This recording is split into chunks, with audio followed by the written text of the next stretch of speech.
स्वागत है आप सभी का मेरे YouTube चैनल केपी क्लासेस में। साथियों, आज मैं आपके लिए लेकर आया हूं हिंदी की पैडागोजी।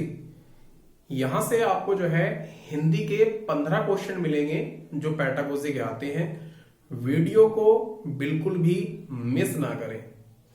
आप लोगों ने जितना पढ़ा है वो यहां पर एक बार उसका रिवीजन भी हो जाएगा और आपको कुछ नए क्वेश्चन भी मिल जाएंगे। जो क्वेश्चन पहले आ रखे हैं उनको भी हम आने वाली वीडियो में कवर करेंगे। और इस वीडियो में मैं स्टार्ट करने जा रहा हूं आप लोगों के लिए एक नया टॉपिक जिसका नाम है हिंदी शिक्षण शास्त्र। चलिए दोस्तों, शुरू करते हैं आज से एक नया टॉपिक। दोस्तों, जैसा कि आपको पता है कि जो हमारे पास शिक्षण शास्त्र होता है जिसको हम क्या बोलते हैं, पैडागोजी बोलते हैं। इसमें किसी भी चीज को ग्रहण करना या फिर किसी भी चीज को हम कैसे ऑब्जर्व कर सकते हैं और किसी चीज को कैसे हम किसी को दे सकते हैं।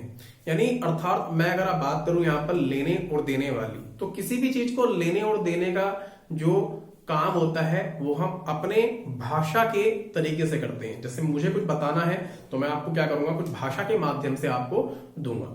जो माध्यम होता है एक दूसरे को देने और लेने वाला, इसको क्या बोला जाता है? देखो क्वेश्चन निकल के आ गया यहां से पहला, अभी स्टार्ट ही करा था हमने और पहला क्वेश्चन यहां पे निकल के आ गया। यानी जो हाव भाव होते हैं उनका आदान प्रदान हम किस प्रकार से कर सकते हैं। तो यहां पर जो आदान प्रदान होता है साथियों, वो संप्रेषण जिसको बोलते हैं हम कम्युनिकेशन के माध्यम से हम कर सकते हैं। चलो स्टार्ट करते हैं आज की एक नई वीडियो और बने रहिए मेरे साथ लास्ट तक वीडियो में। उसके जो आपकी जो हिंदी की पैडागोजी है, इसकी जो पार्ट होंगे वीडियो के, वो आप देखना ना भूलें। स्टार्ट करते हैं आज का टॉपिक। साथ ही जो हमारे पास भाषा होती है, भाषा किनके लिए होती है? भाषा जीव जंतु सभी के लिए होती है, सभी की अलग अलग भाषा होती है। तो यहां पर जो भाषा का प्रयोग कर रहा है वो मनुष्य कर रहा है। और मनुष्य कैसा प्राणी है? अगर मैं आपसे पूछने लगूं यहां पर, तो मनुष्य कैसा प्राणी है? मनुष्य एक सामाजिक प्राणी है। यानी मनुष्य सामाजिक प्राणी है और वो क्या करता है, भाषा के माध्यम से अपने ज्ञान को एक दूसरे को ग्रहण या अर्जित करने की कोशिश करता रहता है। जैसे मैंने क्या करा, अभी आपको जो है कुछ संप्रेषण के माध्यम से आपको कुछ बताया तो आपने वो ग्रहण कर लिया। तो ऐसी ही भाषा है, भाषा के माध्यम से हम क्या कर रहे हैं, एक दूसरे को अपने हाव भाव आदान प्रदान कर रहे हैं। तो भाषा के लिए मनुष्य जो है कैसा प्राणी बताया हमने अभी आपको। मनुष्य कैसा है? सामाजिक प्राणी है, जो कि क्या कर रहा है, समाज में अपने हाव भाव को आदान प्रदान कर रहा है। तो भाषा का जो अर्थ होता है, अभी मैं आपसे अगर पूछ रहा हूं कि मैं आपको जो आदान प्रदान कर रहा हूं अपने भावों का, वो किस प्रकार कर रहा हूं, तो भाषा का जो आदान प्रदान होता है वो बोलने से होता है। किससे होता है? बोलने से। तो अगर मैं भाषा का अर्थ यहां पर अगर आपसे पूछने लगूं तो भाषा का अर्थ होता है बोलना। क्या होता है बच्चों यहां पर? बोलना। यानी मनुष्य संप्रेषण के लिए सबसे अधिक जिस माध्यम का सहारा लेता है वह क्या होती है बच्चों यहां पर? भाषा होती है। क्या होती है बच्चों यहां पर? भाषा। और भाषा का जो अर्थ होता है वो क्या होता है यहां पर? बोलना। अरे क्या होता है बच्चों यहां पर? बोलना होता है। दोस्तों, अभी हमने आपको बताया था जो भाषा का अर्थ होता है वो क्या होता है यहां पर? बोलना होता है। आइए देखते हैं नेक्स्ट हमारे पास क्या है। भाषा के अंतर्गत वे सभी माध्यम आते हैं। भाषा के अंतर्गत वे सभी माध्यम आएंगे जिससे कि उसकी अभिव्यक्ति कैसी हो? अच्छी हो। जैसे मैंने कहा आपसे, कोई एक व्यक्ति है जिसे जो है बहुत अच्छा बोलना आता है, उसका व्यवहार बहुत अच्छा है, तो उसका हाल चाल, उसका बोलने का तरीका, इट मीन्स जो है उसके अंदर क्या है, जो उसका अभिव्यक्ति है, कहने का तरीका, मतलब ये समझिए कि उसके अंदर जो अभिव्यक्तित्व है, उसका जो व्यवहार है वो भाषा के कारण क्या हो सकता है? अलग हो सकता है। जैसे उसके जैसा, उसकी पर्सनैलिटी जैसा कोई व्यक्ति अगर आपको दूसरा दिखाई दे और उसको बोलना ना आए या उसकी बोलने का तरीका सही ना हो, तो क्या होगा, उसके हाव भाव से हम उसको पहचान सकते हैं। जैसे मैंने यहाँ पे आपको दिया है, यहाँ पर भाषा के अंतर्गत वे सभी माध्यम आते हैं जो अभिव्यक्ति में सहायक होते हैं, यानी इसके अंदर वे सब प्रॉपर्टी हमारे पास होंगी जो कि अभिव्यक्ति बनाने में क्या होती हैं, सहायक होती हैं। किसी बच्चे को अगर हम कुछ बनाना चाह रहे हैं तो उसके अंदर उसको सबसे पहले क्या सिखाएंगे, एक भाषा यानी बोलने का तरीका सिखाएंगे, किसके सामने कैसे बोलना है। नेक्स्ट है हमारे पास यहाँ पे भाषा एक मानवीय कलाकृति है, यानी भाषा का प्रयोग मानव अपने द्वारा कर सकता है। जैसे कोई दादा के लिए अलग भाषा का प्रयोग होगा, किसी बच्चे के लिए अलग भाषा का प्रयोग होगा, और किसी अन्य जो लोग होते हैं उनके लिए भाषा का प्रयोग अलग अलग होगा। यानी ये जो तरीका होता है भाषा का, ये मानव की क्या होती है, कलाकृति होती है, जिसको मनुष्य क्या करता है, अपनी इच्छा अनुसार बदल सकता है। नेक्स्ट चलते हैं यहाँ पर, भाषा के कारण ही मनुष्य उत्तम प्राणी बनता है। अगर किसी को बोलने का सेंस नहीं है तो उस प्राणी में जो अवगुण होते हैं वो उसके बोलने से ही होते हैं। अगर कोई मनुष्य अच्छा है तो उसके बोलने का तरीका भी क्या होगा, अच्छा होगा। नेक्स्ट चलते हैं, यहाँ पर हम चलते हैं दोस्तों, नेक्स्ट टॉपिक है हमारे पास जिसका नाम है भाषा की विशेषताएं अथवा प्रकृति। यहां पर जो हम बोल सकते हैं कि भाषा की विशेषताएं होती हैं, अभी अभी हमने आपको बताया जो मनुष्य होता है वो सामाजिक प्राणी होता है और वो समाज में रहकर अपने भाव को, जो भाव का आदान प्रदान करता है वो किसके सहायता से करेगा, संप्रेषण की सहायता से करेगा।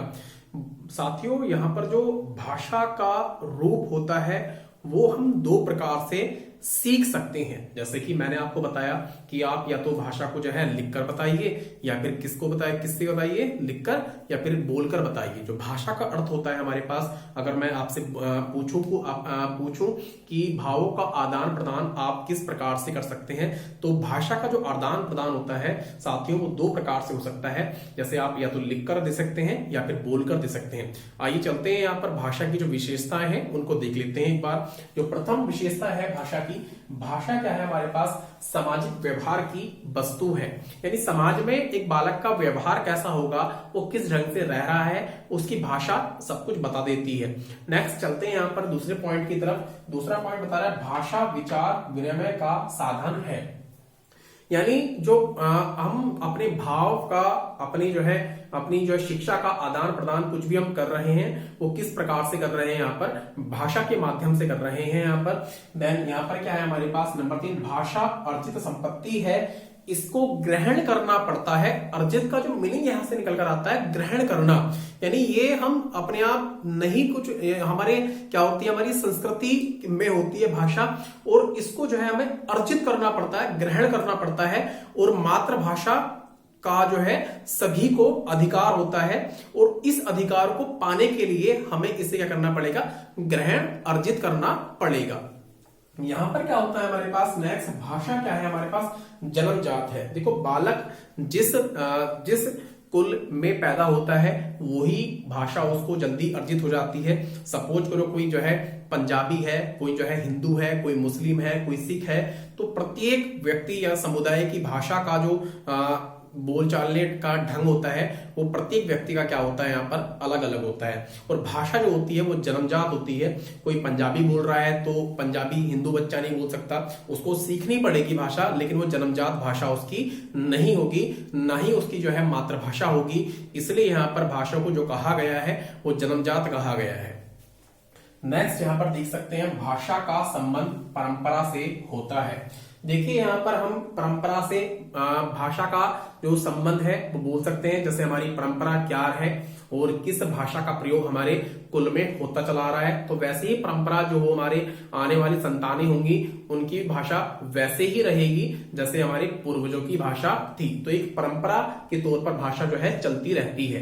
नेक्स्ट हमारे पास जो है भाषा का जो प्रयोग हमने अभी रूप बताए हैं। यहाँ पर भाषा का जो रूप होता है हमारे पास एक मौखिक होता है और दूसरा क्या होगा यहाँ पर साथियों हमारे पास लिखित रूप होगा। अभी मैं आपको बता दूं कि ये जो क्वेश्चन है लास्ट वाला जो विशेषता है ये सीटेट में लगभग बहुत बार मालूम की गई है कि जो भाषा होती है वो कहां से कहां की ओर चलती है। तो भाषा का जो प्रयोग होता है हम स्थूल से सूक्ष्म की ओर करते हैं। कहां से करेंगे बच्चों, स्थूल से सूक्ष्म की ओर हम भाषा का प्रयोग करते हैं। साथियों नेक्स्ट चलते हैं यहाँ पर भाषा के द्वारा औपचारिक व अनौपचारिक शिक्षा के रूपों का ज्ञान कराया जाता है। यानी हम जो बच्चे को नॉलेज देते हैं, ज्ञान देते हैं, उसको हम अनौपचारिक और औपचारिक दोनों तरीके से दे सकते हैं। जैसे औपचारिक अनौपचारिक आपको पता ही होंगे कि औपचारिक जो होता है हमारे पास वो प्रत्यक्ष होता है और अनौपचारिक जो होता है हमारे पास अप्रत्यक्ष रूप से होता है।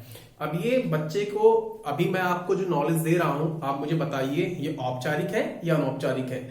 अगर मैं आपके सामने अपने भावों का आदान प्रदान कर रहा होता तो ये नॉलेज होती है आपके पास कैसी, अनौपचारिक। यानी यहां पर क्या है हमारे पास, मैं बता देता हूं आपको, औपचारिकता, और ये क्या है हमारे पास, अनौपचारिक। औपचारिक जो होती है हमारे पास प्रत्यक्ष होता है, अनौपचारिक क्या हो गया हमारे पास, अप्रत्यक्ष।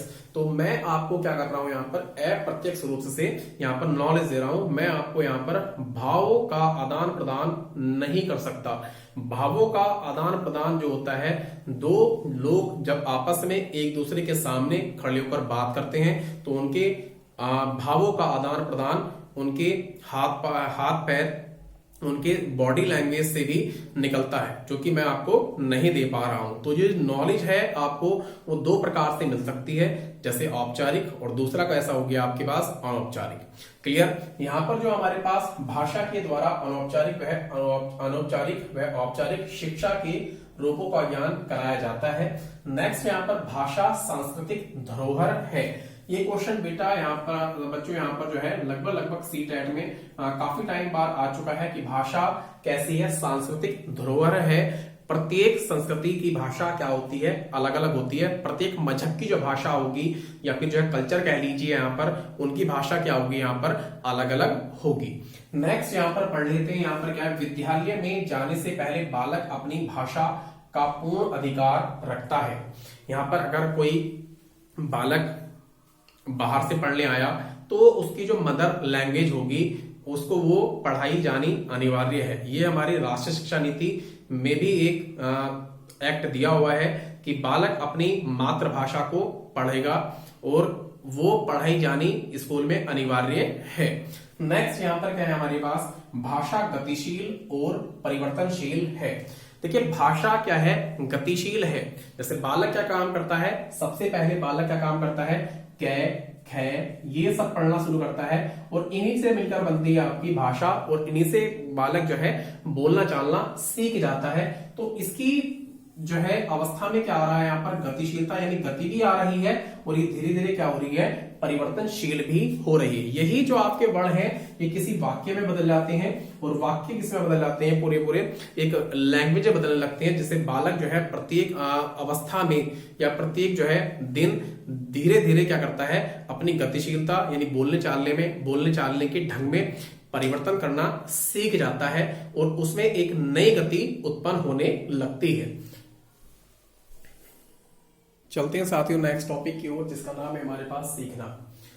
भाषा के बाद जो हमारे पास शिक्षण शास्त्र में नया टॉपिक आता है जिसका नाम है हमारे पास सीखना या अधिगम करना।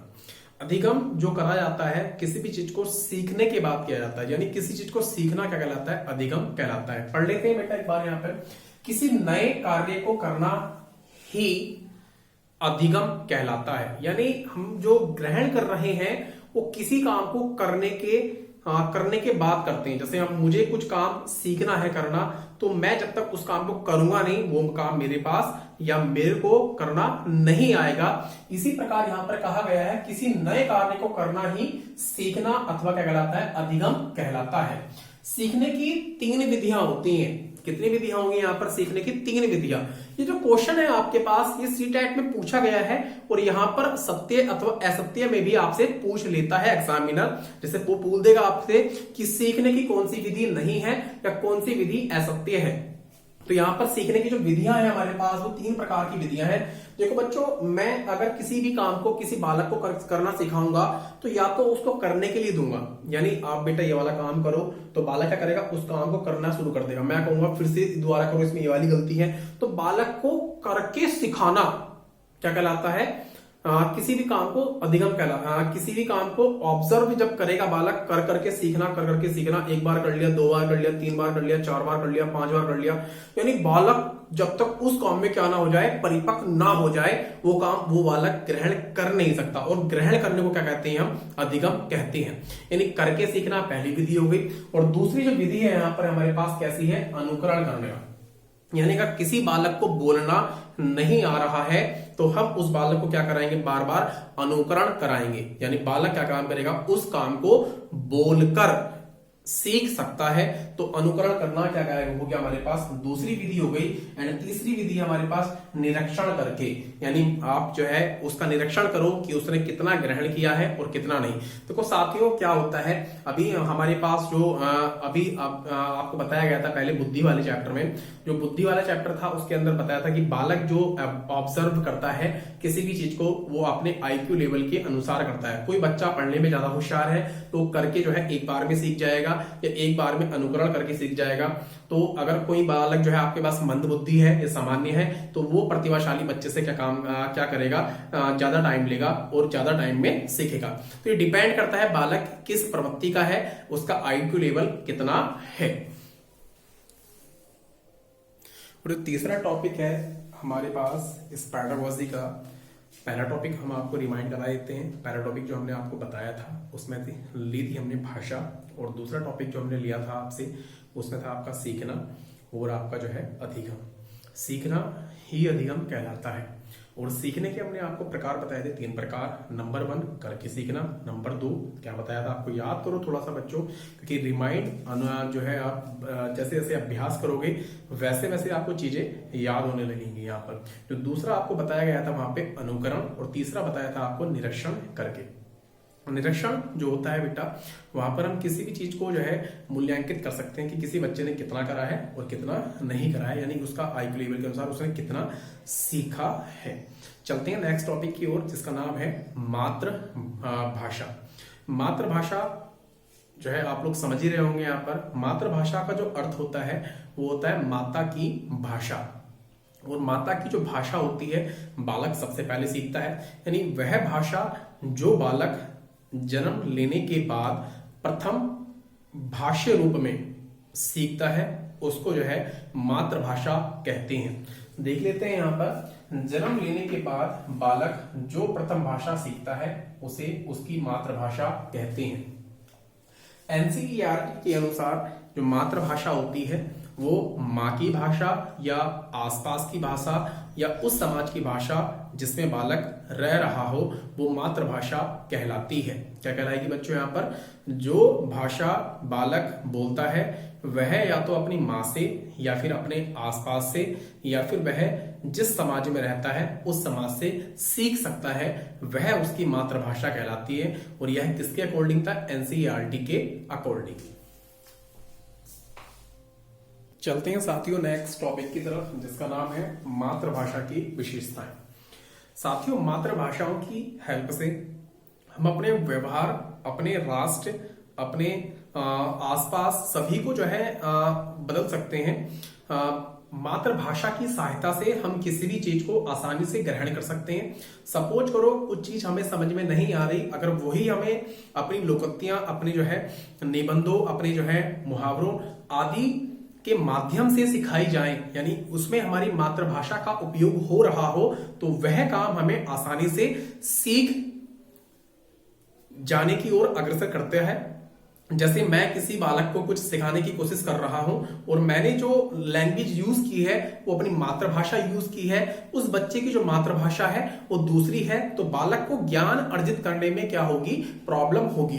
तो अगर मैं उस बंदे को या उस बच्चे को नॉलेज देना चाहता हूं तो मुझे उसकी मातृभाषा में सिखाना चाहिए, ताकि बालक क्या करे, उसको बहुत जल्दी एब्सॉर्ब कर ले या सीख जाए। इस चलते हैं यहाँ पर पहला जो टॉपिक है मेरे पास, वो ज्ञान को अर्जित करने में करने का एक सरल माध्यम है। यानी किसी भी नॉलेज को अगर हम ग्रहण कर रहे हैं और उस बालक को वह नॉलेज उसकी मातृभाषा में सिखाई जा रही है, तो वह बालक उस नॉलेज को आसानी से ग्रहण कर लेता है। नंबर 2 चलते हैं यहाँ पर, बालक के संपूर्ण व्यक्तित्व के विकास में सहायक होती है। बालक का विकास जब हो रहा होता है तो उसकी मातृभाषा क्या करती है, उसमें एक जो है इंजन का काम करती है, जो कि उसको आगे धीरे धीरे लेके चलती रहती है। अगर मातृभाषा को बालक जो है छोड़ना शुरू कर दे तो उसका कल्चर, उसके रहने सहने का, उसका व्यवहार, सारे तरीके जो है वहां पर बदल जाते हैं। इसलिए व्यवहार को अच्छा करने के लिए मातृभाषा होनी बहुत जरूरी है।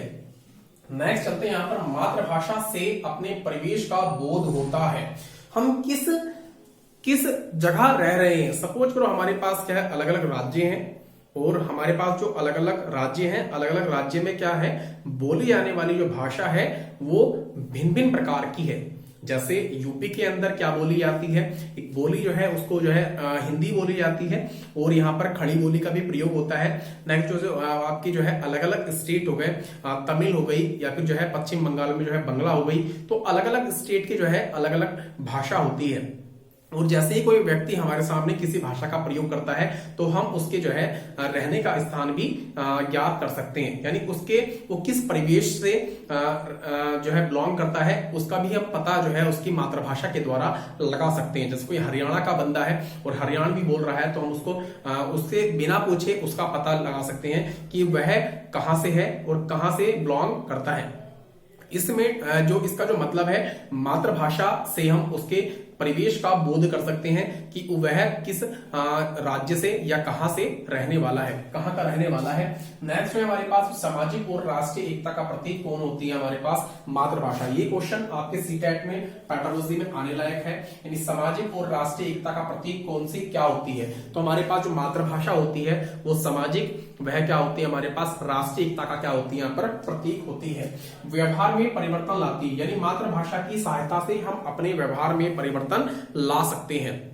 और व्यवहार में परिवर्तन से क्या होगा, हमारे पास बोलने का और लिखने का तरीका क्या होता है यहाँ पर बदल जाता है, जिससे हमारी अभिव्यक्ति में सुधार होने लगता है, जो कि हमने आपको जो है पहले टॉपिक यानी भाषा के अंदर बताया था। चलते हैं नेक्स्ट टॉपिक की तरफ, जिसका नाम है हमारे पास भाषा कौशल। भाषा कौशल के द्वारा हम लिखना, बोलना और पढ़ना सीख सकते हैं।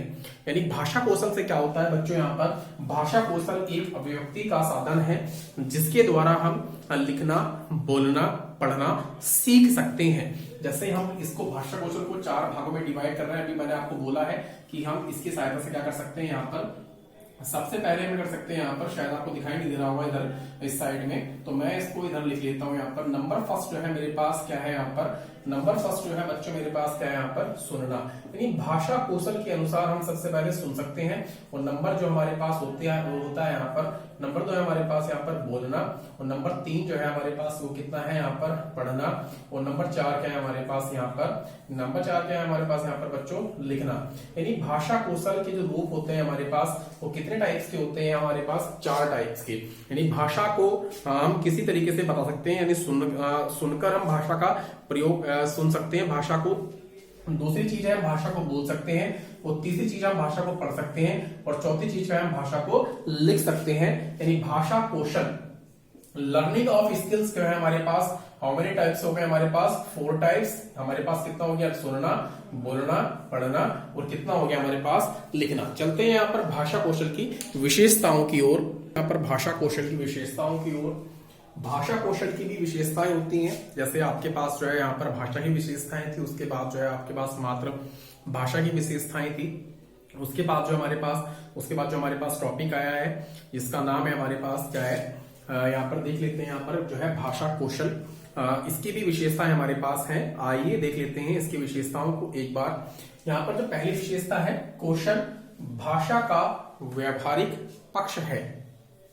कौशल जो होता है बच्चों वो सीखना होता है, लर्निंग, किसी भी चीज को हम सीख रहे होते हैं। यहाँ पर जितने भी स्किल्स होते हैं हमारे पास, जिसका प्रयोग हम करते हैं किसी भी शिक्षण अधिगम के दौरान, हम कितने प्रकार से स्किल्स कर सकते हैं। जैसे हमने आपको बताया कि how many types of skills, कितने टाइप की बताइए आपको, लिखकर, पढ़कर, सुनकर और बोलकर, ये हमारे पास कुछ स्किल्स होती हैं जिनका प्रयोग हम अपने अधिगम में या फिर जो है अपने शिक्षण में कर सकते हैं। जैसा कि आपको पहला बताया गया है टॉपिक, यहाँ पर जो कौशल है भाषा का व्यवहारिक पक्ष है। यानी स्किल्स को हम क्या करते हैं, कौशल भाषा का क्या है हमारे पास एक व्यवहारिक पक्ष है। यानी व्यवहारिक पक्ष क्या है हमारे पास, व्यवहार यानी जितना व्यवहार हमारा अच्छा होगा स्किल्स भी हमारे उतने ही अच्छे होंगे। यानी जितना अच्छा हम लिखना पढ़ना बोलना जानते हैं उतना ही हमारे पास स्किल्स अच्छे होंगे। नेक्स्ट जो है हमारे पास यहाँ पर भाषा कौशल को अर्जित किया जाता है। किसी भी स्किल्स को आप क्या कर सकते हो, ग्रहण कर सकते हो। इट मीन्स जो है ग्रहण करने के साथ साथ उसको किसी भी प्रशिक्षण यानी अभ्यास के दौरान आप उसको ग्रहण कर सकते हो। ऐसा नहीं है कि आपको ये अपने आप ही मिल जाएगा। इसको ग्रहण करने के लिए आपको बहुत सारी चीजें करनी पड़ती हैं, कहीं जाकर सीखना पड़ेगा। आपके अंदर कुछ कमियां हैं तो वो भी दूर करनी पड़ेंगी। इस दौरान आपको जो है अच्छा स्किल्स मिल सकता है। नेक्स्ट जो हमारे पास है यहाँ पर भाषा कौशल से मानसिक शारीरिक और ज्ञानेंद्रियां आदि सभी प्रकार की क्रियाएं क्रियाशील रहती हैं। इसका मतलब आप समझिए भाषा कौशल से मानसिक यानी आपका जो माइंड है वो भी काम करेगा, आपकी जो बॉडी है वो भी काम करेगी, आपकी जो ज्ञानेंद्रियां हैं वो भी काम करेंगी और सभी आदि सभी प्रकार की क्रिया क्या रहती है यहाँ पर क्रियाशील बनी रहती है, जिससे बालक का जो है मानसिक और जो है शारीरिक दोनों प्रकार का विकास संभव हो पाता है। नेक्स्ट जो हमारे पास यहाँ पर भाषा कौशलों का विकास धीरे धीरे होता है। किसी भी प्रकार से हम किसी बालक को एकदम से कुछ नहीं सिखा सकते। उसके व्यवहार में अगर परिवर्तन लाना है तो उसके स्किल्स को हम धीरे धीरे डेवलपमेंट कर सकते हैं। इसका मतलब है किसी भी भाषा कौशल का जो विकास होता है किसी बालक के अंदर वो धीरे धीरे होता है। इसका स्क्रीनशॉट ले सकते हैं आप।